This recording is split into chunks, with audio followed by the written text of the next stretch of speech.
Un nouveau jour, mesdames et messieurs, bienvenue à cette émission C'est politique. L'émission que vous avez toujours l'habitude de suivre sur les antennes de la 10e rue Télévision. Il est exactement 10h10 en plateau ici et donc c'est l'heure à laquelle nous prenons rendez-vous justement pour décrypter l'actualité en République démocratique du Congo. Aujourd'hui est un autre jour. Pourquoi? Parce que nous allons nous spécialiser dans un domaine lequel aujourd'hui, ce domaine reste un casse-tête pour la population congolaise, mais aussi pour les autorités, parce que jusque-là, il n'y a pas vraiment de vraies solutions apportées aux problèmes de mobilité. Nous allons parler du transport dans cette émission avec un spécialiste, chercheur congolais. Mesdames et messieurs, merci de nous être fidèles. Restez avec nous parce que vous allez aimer le partage qui sera justement étalé, hein, permettez-moi ces termes dans cette émission. Merci à la grande équipe qui nous accompagne en ces jours. Zedone Masunda, JC Kabambi, Pati Salé, pourquoi pas la Cell Woman en régie, hein, pas en plateau. Allez, Fatou, merci d'être là. Je n'oublie pas, je suis assisté par Benoît Mwamba et l'autre ami de l'autre côté. Merci de votre fidélité. C'est les directs de votre émission en plateau. Les commandants Ilunga, Serge Lukunga a répondu à notre invitation. Mesdames et messieurs, vous allez les découvrir tantôt. Bonjour et bienvenue. Bonjour. Comment vous allez? Très bien. Toujours un plaisir de vous recevoir. Je vous suivais de loin. Vous avez de belles idées pour le développement de la République démocratique du Congo, pour ne pas ramasser tous les secteurs. Vous êtes un chercheur dans plusieurs domaines, mais aussi ici, nous allons nous spécialiser dans les domaines des transports. Alors, s'il va falloir parler transport en République démocratique du Congo, la première des questions, est-ce les transports est-il la voie qui peut décoller la République démocratique du Congo?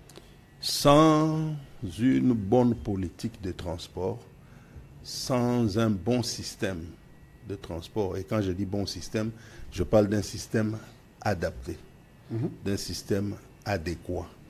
Quelqu'un a répondu à mon tweet, j'ai tweeté cet après-midi, il voulait savoir, quand j'ai dit système de transport adapté, et pour lui, qu'est-ce que la RDC a de particulier qui nécessite que le système de transport en RDC soit adapté aux réalités de la RDC.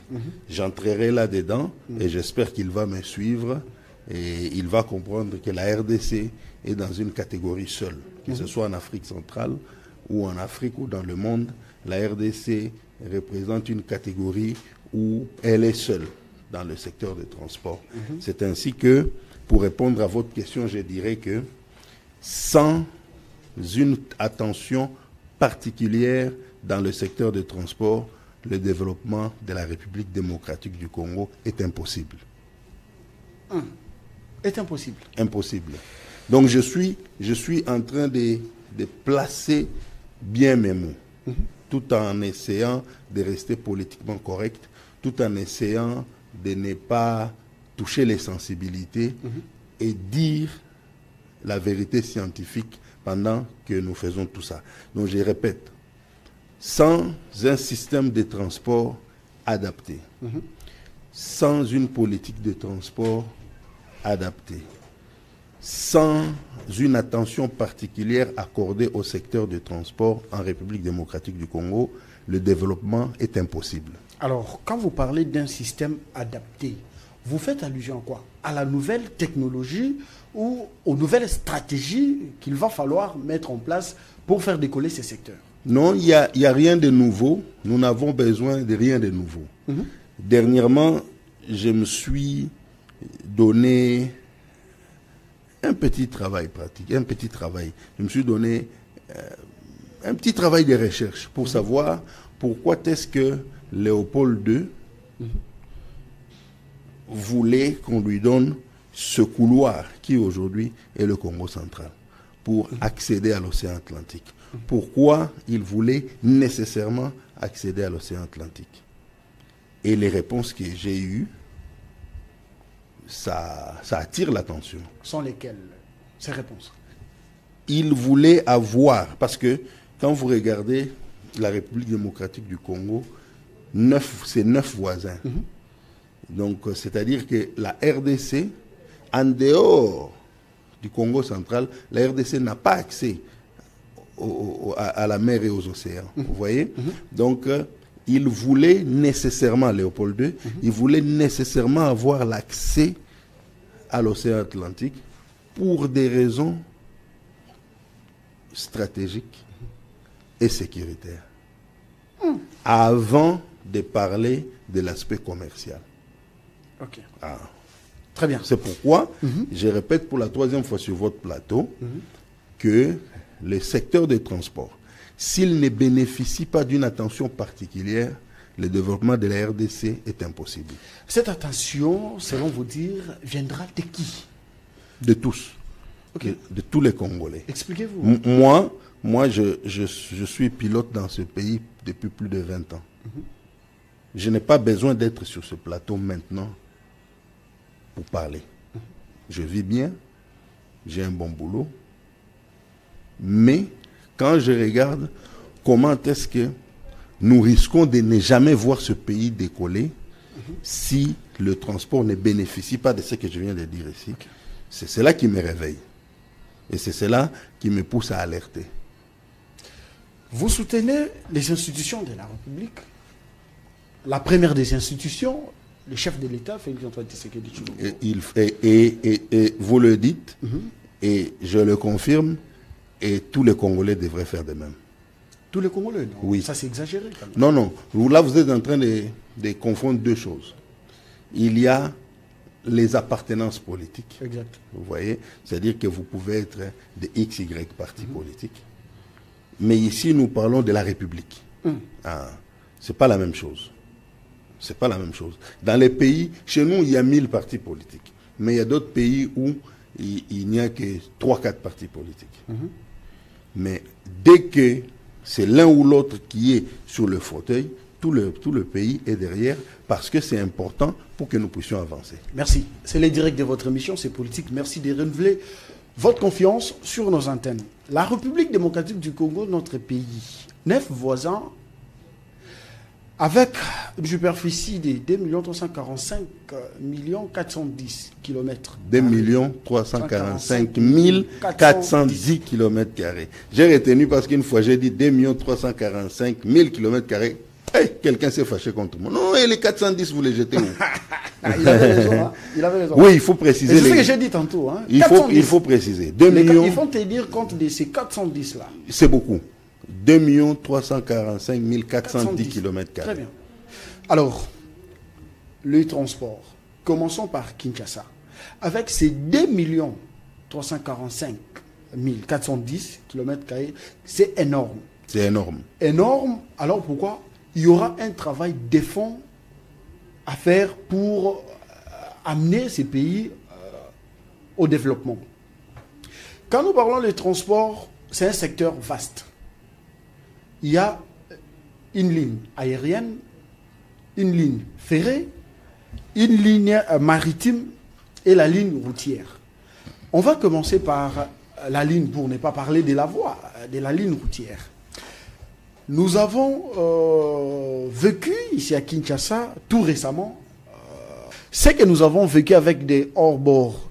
Certains ne fonctionnaient pas. Nous avons... Il ne faut pas dire. Hein? Je suis en train de vous poser la question. Raison pour laquelle j'ai dit toutes ces réalités que nous avons vécues, avec nos plus de 2 millions de kilomètres carrés, avec nos 9 voisins qui nous entourent, est-ce que toutes ces réalités répondent à la réalité de la République démocratique du Congo? Bon, j'aimerais aborder les choses en termes de solutions. Allez-y. Ce qui s'est passé il y a une semaine et demie à peu près, ça pouvait être évité. Ok. Ça pouvait être évité. Et bien que c'est arrivé, il y a moyen de faire en sorte que ça n'arrive plus. C'est possible, c'est faisable. J'aimerais bien lire les résultats des enquêtes qui ont amené à cette situation. Mais en attendant, en tant que chercheur intellectuel, je peux observer et voir les causes et proposer des solutions. Si c'est comme ça que vous voulez que la chose soit abordée. Moi, j'aimerais aller en termes des solutions sur cette question-là. Voilà. Qu'est-ce qu'il faut faire à ces jours pour permettre une bonne mobilité des Quinois en termes de transport? Je vais répondre à ta question, mais je vais faire un pas en arrière sur la question des bonhommes. Regardez la couleur des eaux qui ont inondé le quartier des bonhommes. Et quand vous allez plus loin, le fleuve est à une petite distance de là. Quelques mètres. Hein. Quand vous allez plus loin, vous allez voir que les eaux du fleuve dans le secteur n'ont pas été sérieusement affectées par la couleur des eaux qui sont venues de l'inondation dont nous parlons. Cela vous donne déjà une certaine indication de la cause, pourquoi il y a eu ce débordement. Et dès que nous avons cette cause, nous pouvons maintenant commencer à parler de la solution. Vous voyez? Alors là, ça va nous amener sur la question que j'ai eu à aborder dernièrement sur certains plateaux. Ça nous amène directement à la question des dragages des eaux.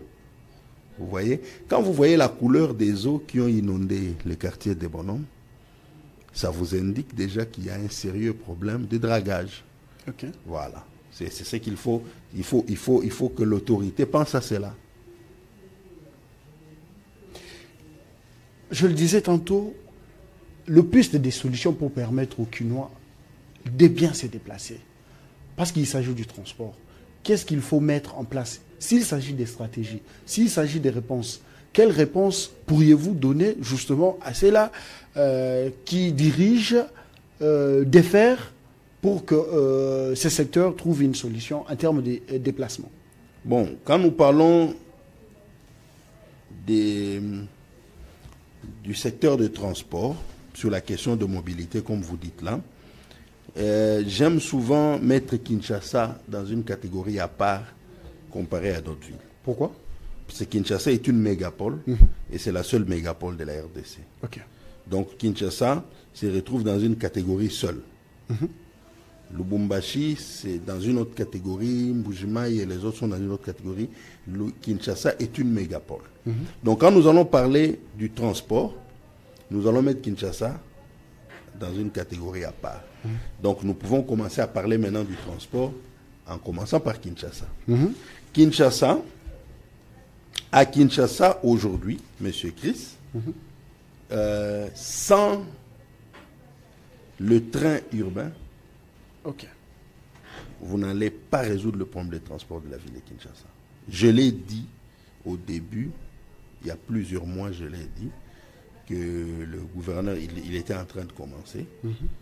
Je l'avais dit, les vidéos existent, où j'ai dit que la question des embouteillages, le problème des embouteillages ne finira pas sans le train urbain.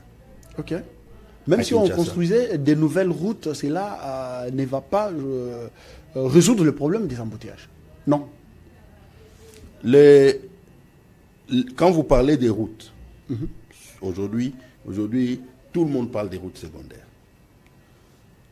Quand on va réparer toutes les routes, et quand on va réparer toutes les routes secondaires, ça va aider, ça va soulager. Il y a des coins où il n'y aura plus d'embouteillage. Mais ça ne va pas finir le problème d'embouteillage. Exact. Pour qu'on finisse avec cette question qui nous casse la tête, cette question d'embouteillage, c'est le train urbain. Ok. Je vais vous démontrer cela. Kinshasa, c'est 10 000 km². 9 900 quelque chose. 10 000 km². Ok. Kinshasa, c'est 24 communes. Kinshasa, c'est plus ou moins 15 millions d'habitants. 4 districts. Voilà. Mais, Dans la ville de Kinshasa, les 10 000 km² sont répartis comme ceci. 80%, c'est la commune de Maluku. 80%. 80%. 8 000 km². Une seule commune. Une seule commune. Wow. 8 000 km², c'est la commune de Maluku. 1000 km², c'est la commune d'Ntélé. Oh là là. Donc, et les autres vous voyez déjà qu'il y a un problème déjà. Donc, 350 km², c'est la commune de Mongafula. Donc, vous avez les 3 communes qui prennent 97% de toute la superficie de la ville de Kinshasa. De la ville-province de Kinshasa. Oui. Les 3 communes. Maluku 8000 km², Ntsele 1000 km², Mongafula 350 km². Ça fait plus ou moins 93% de toute la superficie de la ville de Kinshasa dans 3 communes. 9000 quelque chose. Hein? Maintenant, regardez le problème. Il est où le problème? Le problème, c'est que Maluku, c'est 200 000 habitants, plus ou moins. Waouh. C'est peu? C'est rien. C'est rien, hein? Insignifiant. C'est comme une commune ici. Maluku, c'est 200 000 km² et 200 000 habitants. Ntsele, c'est plus ou moins 400 000 habitants. Ok. Et Mongafula, c'est plus ou moins 300 000 habitants. Donc, quand vous prenez Maluku, Ntsele et Mongafula, nous pouvons arrondir à 1 million d'habitants. 1 million d'habitants. Nous pouvons arrondir cela à moins d'1 million. Hein? À peu près 600 000. Moins d'1 million d'habitants. À peu près 600 000, 500 000. Non, il faut prendre 200 000, 400 000 et 300 000. À peu près 600 000. Voilà. Maintenant,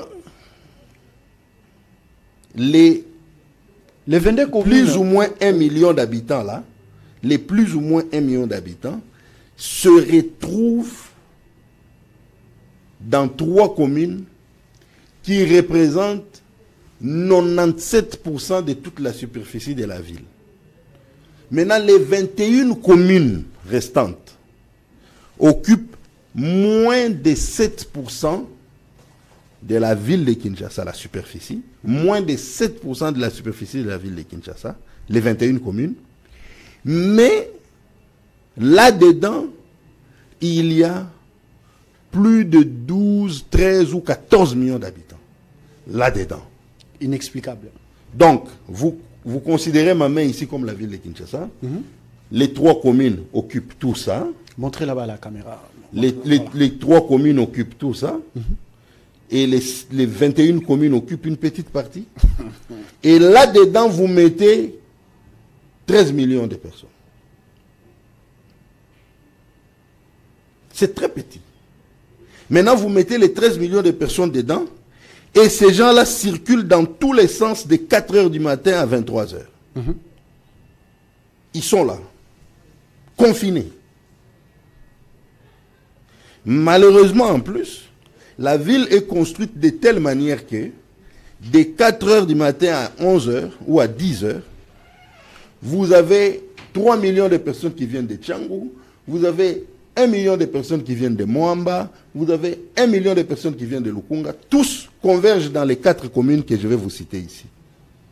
Tous convergent dans les communes ici, 4, Lingwala, Kinshasa, Barumbu, Gombe. Tous convergent là-bas. Et dès qu'il est 15 heures, les 3 millions de Tchangou, les 2 millions de Moamba, les 2 millions de Lukunga, tous maintenant sortent de ces 4 communes au même moment. Si vous ne mettez pas, si nous ne mettons pas le train urbain dans la ville de Kinshasa, cette question de mobilité ne sera pas résolue. Les désengorgements de la ville-province de Kinshasa, sans train urbain, ça ne va pas arriver. C'est aussi la construction de la rocade vers l'est et là-bas, où les travaux sont en train d'avancer très rapidement. Quelqu'un m'a posé une question. Sur les routes secondaires par rapport au train urbain. Je lui ai dit ceci. J'ai dit, les routes secondaires vont soulager les Quinois qui sont véhiculés. Ok.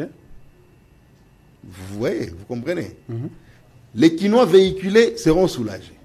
C'est-à-dire, je suis ici sur votre plateau de la 10e rue, je veux aller quelque part dans la commune de Kinshasa ici, je ne suis pas obligé de prendre Kabamba, ou Kabinda, ou Mouchi, je prends les petites routes. Ça va me soulager. Donc les routes secondaires vont soulager les personnes qui ont des véhicules, qui se déplacent en véhicule. Mais les masses, toutes ces masses qui circulent dans... Kinshasa est une très très grande mégapole. Kinshasa est une très grande mégapole. D'où il faut déplacer les gens en masse. Il n'y a que le train qui peut faire ça. Je l'ai dit, la vidéo existe, je peux te chercher la vidéo, je te l'envoie. Je l'ai dit, j'ai dit, Son Excellence, Monsieur le gouverneur Daniel Bumba, veut résoudre la question des embouteillages dans la ville de Kinshasa. Sans train urbain, Ekossimbate. Je l'avais dit. Parce que vous avez une mégapole de 15 millions d'habitants. Il a un projet de métro-kin, hein, le gouverneur de la ville. Je n'ai pas lu le projet, donc je ne saurais pas en parler. Mais sans train urbain, Bossana. Nous serons toujours comme ça. Et avant que vous ne puissiez poser une autre question, je vais vous dire, cette question des embouteillages, quand on aborde cela, certaines réponses qui sont données n'aident pas les choses. Comme par exemple? À Kinshasa, vous faites 3 heures, 4 heures dans les embouteillages. C'est contre le développement. C'est pas bon.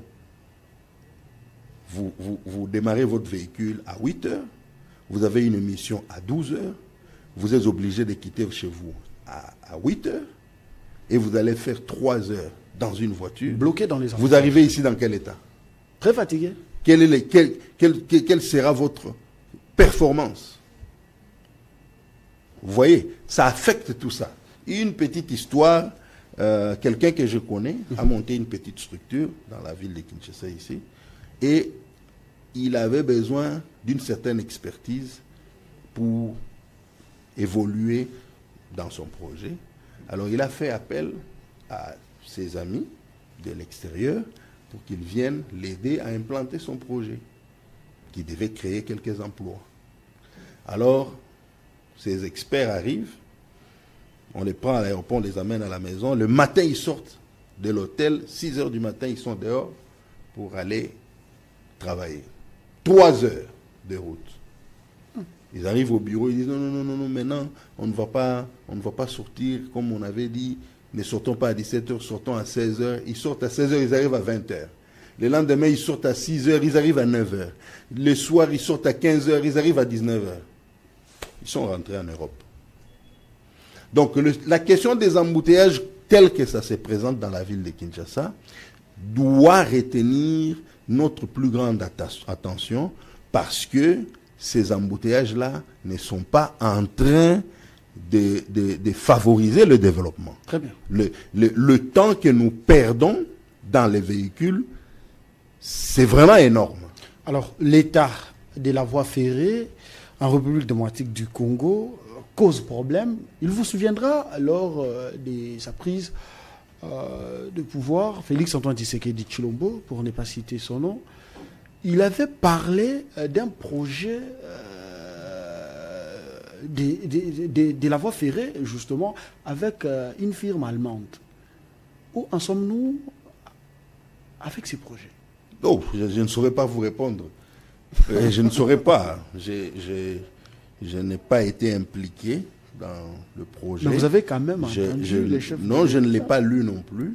Un projet, ça se présente, non? Je ne l'ai pas lu. Donc je ne saurais un projet pas. Qui était porté à la hauteur de plus de 30 milliards de dollars. Non, je n'ai pas ça. Mais par contre, moi, je peux insister sur le fait que le Congo ne se développera pas sans chemin de fer. Ok. Et au Salemati, le Congo, la RDC, ne se développera pas sans chemin de fer. Donc nous devons absolument, au début je l'ai dit, j'ai dit que sans une attention particulière accordée au secteur des transports, le développement de la République démocratique du Congo est impossible. Je l'ai dit au début. Maintenant là, je suis en train d'être encore plus précis. Sans chemin de fer, le Congo ne va pas se développer. Alors, les colons ayant compris cela, ils nous ont laissé quand même le chemin de fer en République démocratique du Congo. Malheureusement, oui, jusqu'il y a quelques années, malheureusement cela marchait, oui. Que nous avons négligé. On n'a pas pris soin de ces chemins de fer. On n'a pas pu élargir les kilomètres en termes de ce qui a été laissé. Est-ce que voyez-vous les dirigeants congolais avoir une vision dans ce sens de grandir, hein, le développement d'une nation est une question des idées. Je suis en train de parler, ça fait un long moment que je suis dans les médias, où je suis en train de proposer, tel que là, je propose que le secteur du transport bénéficie d'une attention particulière. Je suis maintenant là en train d'être plus précis. Je suis en train de dire que la RDC ne se développera pas sans chemin de fer. Qu'est-ce qu'il faut faire? Il faut relier la République démocratique du Congo. Il faut relier toutes les grandes villes par route et chemin de fer. Est-il possible? C'est possible. Par où commencer? Je commencerai par Lubumbashi et Kinshasa. Chemin de fer? Oui, je commencerai par Lubumbashi et Kinshasa. Il faut relier nos villes. Il y a un aspect sécuritaire que je ne peux pas aborder ici.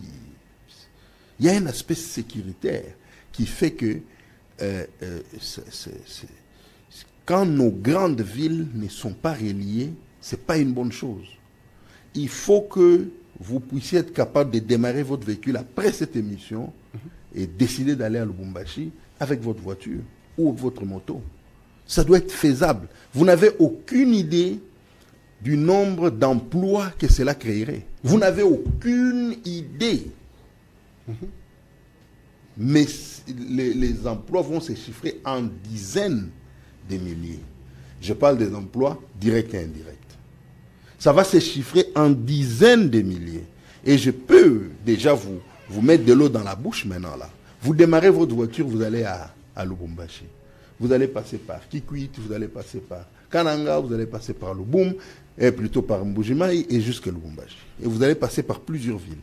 Si vous mettez une route moderne là, les motels, les bars, les petits commerces, les stations de carburant, les postes de police, les services. Les agences de voyage aussi. Tout ça, personne, tel que je parle là, personne ne saura chiffrer cela. Mais ça sera en dizaines de milliers. Et là, je parle seulement de Kinshasa Lubumbashi. et Lubumbashi. Donc, vous reliez Kinshasa et Lubumbashi, vous n'avez aucune idée. Aucune idée.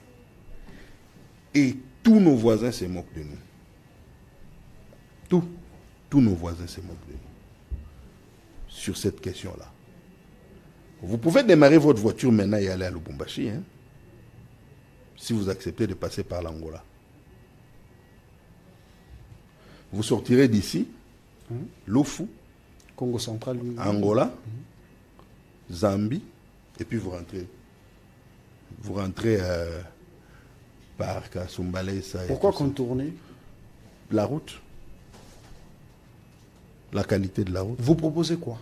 Qu'est-ce que vous proposez? Je propose, d'ailleurs, va dans mon compte X. Va dans mon compte X. J'avais tweeté au début de l'année. Je l'ai dit au début de l'année, en janvier. J'ai dit, maintenant là, je propose que nous donnions notre plus grande attention à relier nos villes. Ça se trouve dans mon compte X.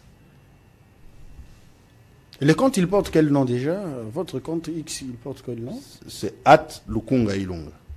Ok. @Lukunga Ilonga. Okay. Mais si vous tapez commandant Ilonga, vous allez voir. Okay. J'ai proposé des... Vous savez, nous avons 9 voisins. De nos 9 voisins, peut-être l'Angola, mais je ne vois pas un qui a 50% du potentiel que nous avons en termes de richesse. Vous voyez? Je ne vois pas un parmi nos voisins qui a 50% de notre potentiel. Et là, je parle du potentiel. Pourquoi eux, ils asphaltent tout? Pourquoi ils font des routes partout? Ils ont la facilité d'entrer au Congo et nous avons la difficulté d'entrer chez eux. Ici, je parle de chez nous et chez eux. Chez eux, ils asphaltent tout. Je ne peux pas confirmer que c'est 100%, mais je parle du peu que nous voyons. Nous aussi, on doit faire la même chose. C'est-à-dire que ça ne doit pas être compliqué, de quitter Kinshasa et dire, voilà, je vais à Isiro en voiture. Ça ne doit pas nous casser la tête. Et je suis à Kinshasa, je dis, ok, je vais à Moneditu avec ma voiture.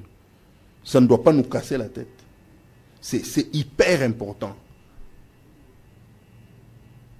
Avec le chemin de fer laissé par les colons, nous avons Kinshasa à moitié, nous avons Lubumbashi, nous avons les Kasai vers Moneditu là-bas. Là, quand même, il y a la mobilité en termes de trains. Les gens, il faut moderniser. La Société nationale des chemins de fer du Congo. Il faut réhabiliter. Il faut réhabiliter, il faut moderniser. Ça doit être bien, par exemple, on dit, ok, Monsieur Christ, accompagne-moi, je vais à Matadi. Nous choisissons, token à train, non. Token à avion, non, token à train. Comme ça, on voit la nature. Ça doit être comme ça. Je dois avoir le choix. Je vais aller à Kikwit. J'ai le choix. Regardez, par exemple, le train rapide. TGV. Il coûte combien? Mais si vous mettez ça entre Kinshasa et Kikwit. Estimez au moins les chiffres pour donner l'idée à ceux-là qui nous suivent. Non, je connais les chiffres, mais ce n'est pas le genre de projet qu'il faut exposer maintenant. Pourquoi? Il faut commencer par le train ordinaire. Ok. Oui, parce que le train rapide va coûter extrêmement cher. Et puis, le temps de finir, c'est là, et tout ça, le problème va rester entier. Je propose que nous fassions le train ordinaire, le train normal. Et dans la ville de Kinshasa... Que nous avons d'ailleurs dans quelques coins. Oui, bon, Matadi, il faut que ça soit modernisé, il faut que ça soit réhabilité. C'est une culture qui doit revenir. C'est resté archaïque. Si vous allez dans les rues, si vous posez des questions sur le train, il y en a qui n'ont même jamais vu ça. Ici à Kinshasa. Tout ça, ça doit revenir. Si nous voulons, résoudre le problème de mobilité, 1 kilomètre de rail, c'est combien? Moto à train, c'est combien? Une locomotive, c'est combien? Nous parlons de 2 millions d'euros, nous parlons des montants pareils. C'est pas très compliqué à faire.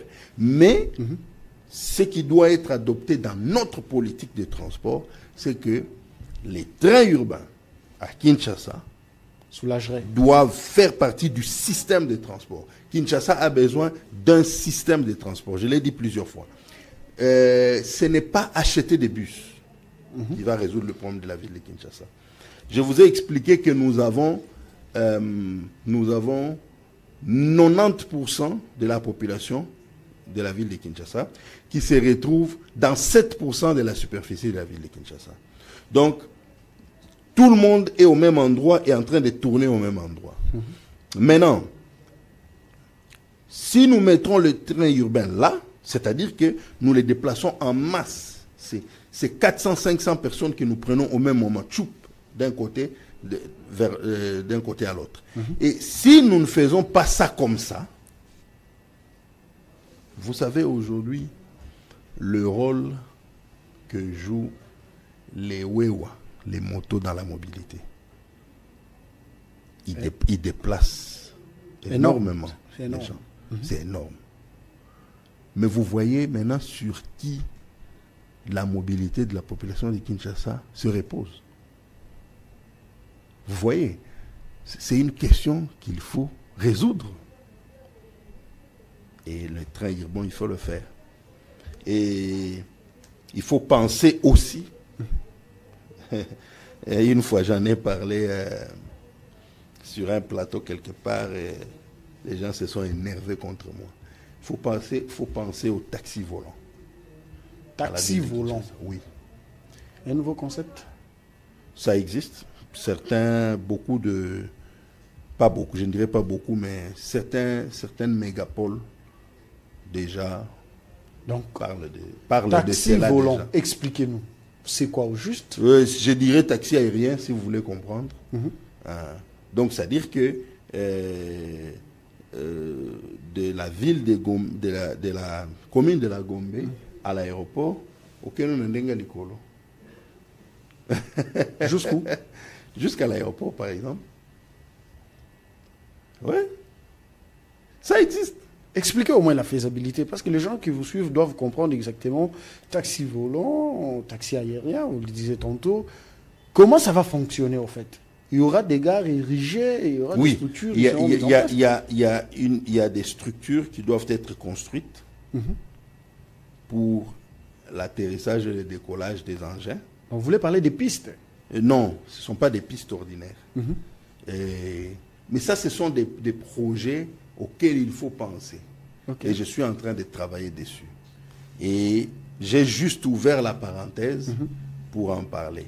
Permettez-moi d'effoncer. S'il va falloir mettre ces projets en place, taxi volant, combien des directions pourriez-vous commencer dans un début? Non, pour le moment, pour le moment, ce qui serait intéressant, c'est Gombe aéroport, ma campagne Gombe, ma campagne aéroport, UPEN, ma campagne UPEN Gombe, UPEN aéroport. Ce sont des nouveaux concepts que beaucoup de grandes mégapoles sont en train d'étudier et Kinshasa devrait penser à ça aussi.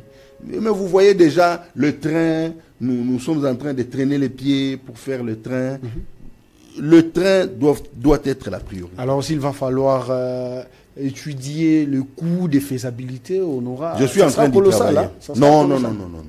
Moins coûteux? Non, c'est pas très... Je suis en train d'y travailler, je reviendrai vous dire. Ok. Alors, on va évoluer. Alors, la mobilité des Congolais.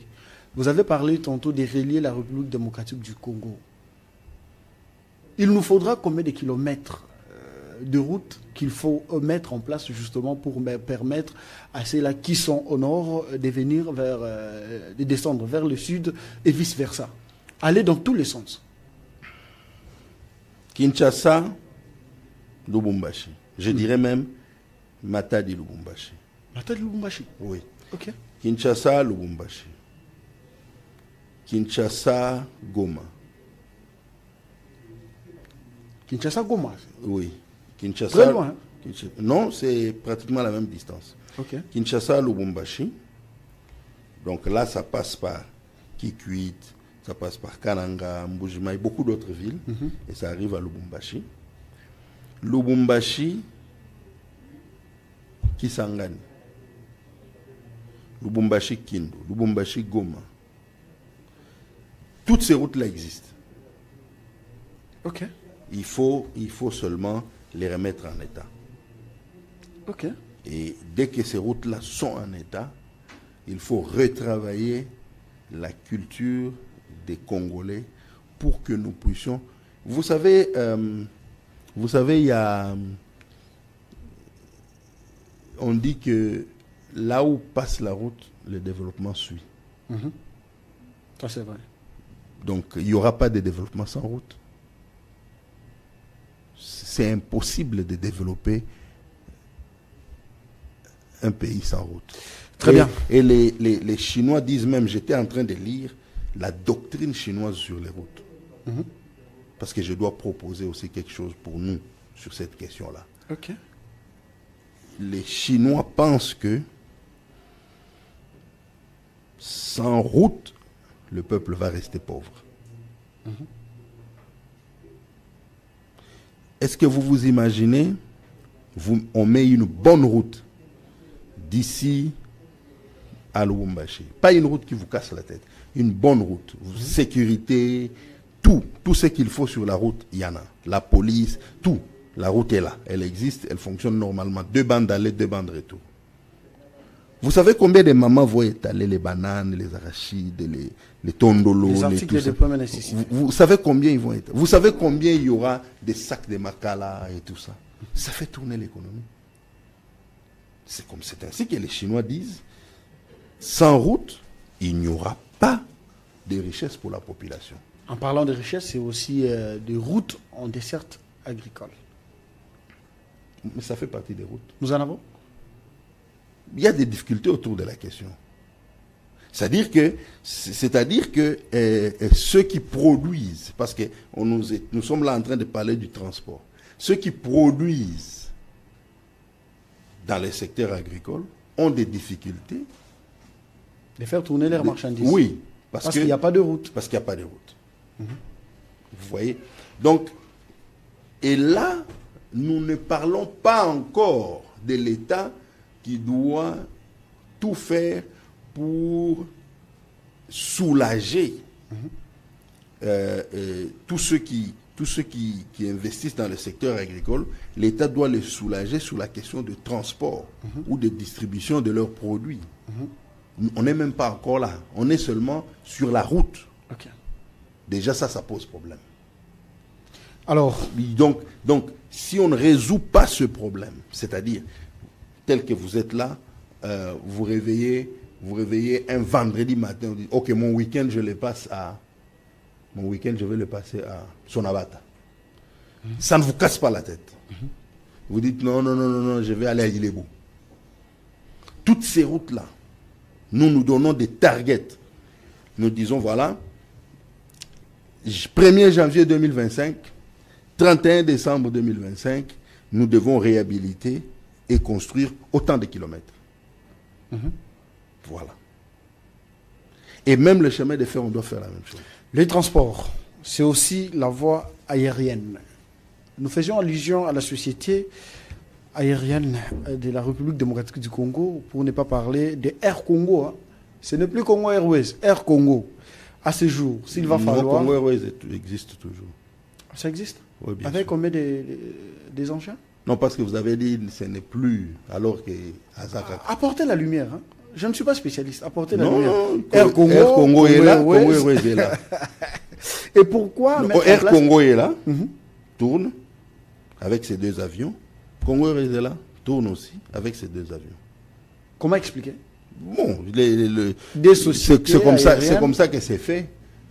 C'est comme ça que c'est fait. Et Air Congo est là. Pourquoi ne pas se focaliser d'abord dans une société, la rendre confortable, qui va générer beaucoup d'argent, mais aussi avoir beaucoup des engins.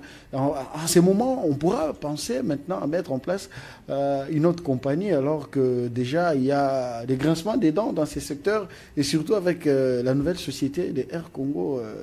Voilà. L'idée, comment l'avez-vous trouvée? Vous savez, la République démocratique du Congo, quand vous parlez de la République démocratique du Congo, dans le secteur des transports, vous parlez du moteur qui va faire décoller ce pays. Au début de l'émission, j'ai fait une affirmation très sérieuse. J'ai dit, sans attention particulière accordée au secteur des transports, le développement de la République démocratique du Congo est impossible. Et quand nous allons maintenant dans le secteur de l'aviation, vous avez en RDC plus ou moins 2-3 millions de Congolais qui circulent. Ici, je vois dans l'année, je ne suis pas en train de voir parce que quelqu'un va dire, oh, 2 millions d'Engenines. Si je vois dans l'année, annuellement, c'est beaucoup. Je n'ai pas le chiffre exact. Vous voyez? Je n'ai pas le chiffre exact. Mais c'est un potentiel incalculable. Je vais vous le démontrer. Allez-y. Ethiopian Airlines. Sa plus grande destination, l'une de ses plus grandes destinations, c'est la RDC. Ok. Et là, la RDC est dans une catégorie avec les États-Unis et la Chine. Ok. Vous voyez? Pour Ethiopian. Pour Éthiopie. Pas seulement éthiopienne, pour beaucoup. Kenya Airways aussi. Oui, plus ou moins oui. Kenya Airways vient au Congo. Kenya Airways vient au Congo plus ou moins 4 fois par jour. Air Côte d'Ivoire. Air Côte d'Ivoire vient au Congo tous les jours. Tous les jours. Ok. SA vient au Congo tous les jours. Air France vient au Congo presque tous les jours. SN, c'est presque tous les jours. Quand je dis presque, parce que je ne veux pas... Voilà, et pourquoi nous n'allons pas aussi vers d'autres destinations? C'est à nous de faire ce qu'il faut faire. C'est politique. C'est à nous de faire ce qu'il faut faire. Le nom de l'émission, c'est politique. C'est à nous, regardez. Et le potentiel de la République démocratique du Congo dans ce secteur-là. La RDC figure parmi les 10 premiers pays au monde ayant une grande diaspora. Très bien. Je répète, la RDC figure parmi les 10 premiers pays au monde ayant une grande diaspora. Et quels sont les pays qui nous dépassent? La Chine, les États-Unis, l'Inde. En Afrique, le seul pays qui se rapproche de nous, c'est le Nigeria. Alors, nous sommes en train de fuiter dans cette émission. Donc vous allez me permettre oui. de vous accorder en même temps les derniers mots. Les questions que je ne t'ai pas posées, vous allez tout de même placer un mot là-dessus. Et puis, on va désannoncer l'émission parce que nous sommes déjà à la fin. Ça fait 5 minutes, hein, tout au plus. donc, je suis en train de vous dire que le nombre des Congolais qui vivent en dehors du Congo est très élevé. Et tous ces Congolais-là adorent la RDC. Ils adorent Kinshasa, ils adorent Lubumbashi, Goma et tout ça. Tous veulent venir au Congo au moins une fois l'an. Okay. Ça vous fait un potentiel incalculable. C'est pourquoi vous verrez que beaucoup de grandes compagnies internationales veulent venir à Kinshasa, veulent venir à Lubumbashi. C'est parce que le nombre de passagers est très élevé. Et quand vous regardez, par exemple, vous entrez dans une compagnie aérienne qui fait Kinshasa vers une ville étrangère, 80% sont des Congolais. 80% des passagers sont des Congolais. Air France, SN, Askai, Ethiopian, Kenya Airways, Turkish, Qatar aussi. Qatar, Ouganda. C'est entre 10 et 15 compagnies aériennes internationales qui viennent au Congo par jour. Il est possible avec la nouvelle société aérienne dans moins de 10 années d'avoir au moins plus de 5, 6, voire 7 avions. Oui, c'est possible que ça se développe. Comment Le potentiel, il est là. Le besoin est là, le marché est là. C'est possible que ça aille. Qu'est-ce qui manque? Je ne parlerai pas en termes de qu'est-ce qui manque parce que je n'ai pas lu le projet. Qu'est-ce qu'il faut ajouter? Les idées. Alors, vous avez 2 minutes pour conclure l'émission. Nous avons parlé du transport, un secteur très vaste, un secteur qui, parce que vous l'avez affirmé ici, qui à tout prix peut apporter le développement dans une nation, dans un pays. Non, pas peu. Va. Un secteur qui apporte le développement dans une nation, vous l'avez affirmé, avec des chiffres, avec des explications, avec des idées innovantes.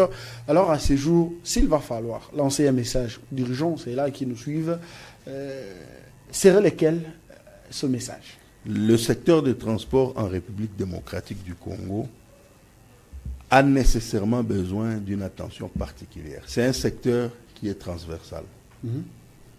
L'agriculture, vous pouvez faire tout ce que vous voulez. Si le secteur de transport est défaillant, l'agriculture va chuter. Le tourisme, vous pouvez investir comme vous voulez. Si le secteur de transport est défaillant, le tourisme ne va pas marcher. Et même la sécurité. Okay. C'est un sérieux problème. Et même le développement. Sans le secteur de transport, c'est compliqué. Donc, je suis en train de demander à ce que ce secteur puisse bénéficier de l'attention qu'il faut. Je demande cela à tous ceux qui ont un mot à dire sur la question. Sinon, le développement n'aura pas lieu. Les transports, c'est aussi la Société nationale des transports, Transco. Un mot là-dessus. Vous avez vu que je n'ai pas trop touché Transco parce que tout doit absolument partir du train urbain. Okay. Quand vous regardez ailleurs, vous verrez que le train fait ça et les bus font ça. Je vous ferai, si vous voulez, on peut faire, je peux vous le démontrer, mais on n'a plus le temps. Donc, quand le train fait aller-retour comme ça, les bus viennent vers le train et repartent. Donc, si on doit faire un système de transport qui est adapté à la réalité du Congo, les trains viennent en premier lieu. C'est un plaisir. C'était un plaisir de vous recevoir en plateau. Vous êtes percutant, vous avez des nouvelles idées. En fait, moi, je vais réitérer par rapport à ce que vous venez de dire, je vais réitérer en tout cas cette demande auprès de nos autorités. Ce sont des têtes pareilles que la République a besoin. Quelqu'un qui maîtrise son secteur, quelqu'un qui a de la matière, un chercheur, et donc approchez-lui, entendez-lui, écoutez-lui ce qu'il dit, c'est très important. Aujourd'hui, le chef de l'État est en train justement de bâtir autour de l'unité de la cohésion nationale. La cohésion, c'est aussi des belles idées. La cohésion, c'est aussi des belles propositions. Et donc, les commandants Serge Ilunga. Et je peux vous choquer un peu avant qu'on finisse. Sans une attention particulière au secteur des transports, même la cohésion nationale, c'est très difficile. Merci de nous avoir suivis. On se voit demain pour un autre numéro. On se salue. Merci.